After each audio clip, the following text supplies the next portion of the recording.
panganak na babae sa ibabaw ng mundo. Sa kapanahunan niya, pinapatay niya. Maliban na lamang kung lalaki, sinisave na yung lalaki upang sa bandang huli magkakaroon ng tauhan si Paraon. Okay. Dahil doon, ang ginagawa ng asawa niya, kada umaalis si Paraon, nagsasala ang kanyang asawa. Tama? Yung babae. Kaya ang babae, ang paraiso ng babae sa kanyang asawa. Okay. Pag ikaw, sister, inutusan ka ng asawa mo na gawing mabuti, sa buhay mo dahil yun yung paraiso mo. Okay, napakaganda, mashallah. Buwan ng Ramadan ngayon. Okay. Pagka utusan ka niyang masama, huwag mong gawin. Makakapasok ka sa apoy na nagliliyab, impyerno. Lahat lang mabuti, utos niya sa'yo, yun ang gawin. Okay? And then, kabilang sa paraiso mo, yung paano mo alagaan ang asawa mo, kagaya ng pagkain, paglalaba sa damit niya, alam mo yung time. Tingnan mo, may isang babae nakapasok sa paraiso, hindi pa siya patay. Ang sikreto niya sa kanyang asawa, tuwing uuwi ang kanyang asawa, naghahanda ng maligamgam na tubig at saka towel.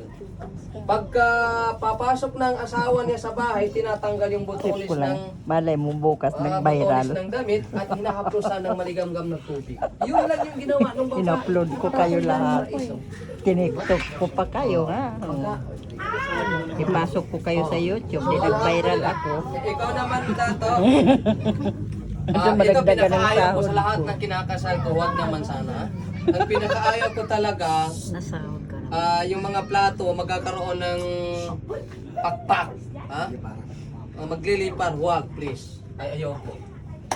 Dapat nagmahalang kayo hanggang sa katapusan. Ganyan ang gusto ko eh. Amen. Kaya sabi nga ni Robin Padilla, ang babae minamahal, hindi sinasaktan. Kay Robin Padilla yun, ha? Hindi, narinig mo, sister. Narinig mo si sister, narinig niya sinabi ni Robin Padilla. Okay. Okay. Sa muli, ipagdoa natin ng kinasal natin, naway biyayaan sila ng Allah Subhanahu wa Ta'ala ng maraming anak. Amen. Yummy. Tsaka maraming biyaya para Maraming pagastos ako. nila sa pantustos nila, okay? Oo. Okay. Marami ako. Qala rabbukum ud'uni astajib lakum amin ya rabbal alamin. Amen. Amen. Amin. Barakallahu lakuma wa jama'a bainakuma fil khair. Barakallahu lakuma wa jama'a bainakuma fil khair. Ya Allah, gawin mo sa kanilang dalawa na baraka yung kanilang pagsasama at biyayaan mo sila ng maraming anak at sa biyaya nang sa ganun ay magastos nila sa pangangailangan nila pang-araw-araw. Allahumma rzuqhuma auladan kathira. Ya Allah, biyayaan mo sila ng maraming anak at gawin mong saliha, mabubuting mga bata, masunurin sa nanay, magulang yung kanilang mga anak. Ya Allah, iligtas mo kami sa kahit anong uri ng kapahamakan sa buhay, pagsubok sa kuna sa aming buhay. Ya Allah, nawa ay patawarin mo ang aming mga kasalanan, ang hindi namin mga ang mga nagawa namin hindi tama, patawarin mo sa buwan ng Ramadan na ito. Allahumma amin. Ya Allah, nawa ay gabayan mo kami hanggang sa huling buhay namin. Wa sallallahu ala nabiyina Muhammad wa ala alihi wa sahbihi wa sallim. Wa akhiru da'wana alhamdulillahi rabbil alamin. Okay, so dahil kasal na po sila, sabihin mo yung sasabihin ko. Ilagay mo yung kamay mo sa pagkakalam ko ito, kabilang ito sa traditional na yes, tama? Yes. Okay. Sunna ito sinabi ni Propeta Muhammad sallallahu alaihi wasallam. Bismillahirrahmanirrahim. Bismillahirrahmanirrahim.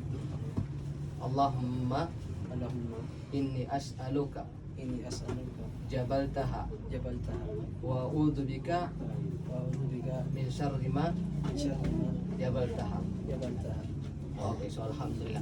Kabilang sa traditional na nanay, no? Siyempre. Hindi ko yan Hindi pwede. Isa lang pagka ako biyayaan, mag-aasawa ko ng 1,000 pero Amin. Oo. Pero basta Ito, paunahin ko ito. Ito, tausog din to, tausog to. Ataso ba yan? Tausog ang nanin nito. Alhamdulillah. Alam ko magsalita. Ang gagawin natin, dito po kayo na para maka-picture, para remember sa kasal ng mga bata. Kayo rin po. Wala yan? Family picture. Family Family picture. picture muna. Picture na kayo. Anak, Family anak. picture. Akin na ano ba? Hindi. Ikaw nga, pamangkin. Apo kita. Ako na yung picture sa inyo. Hindi,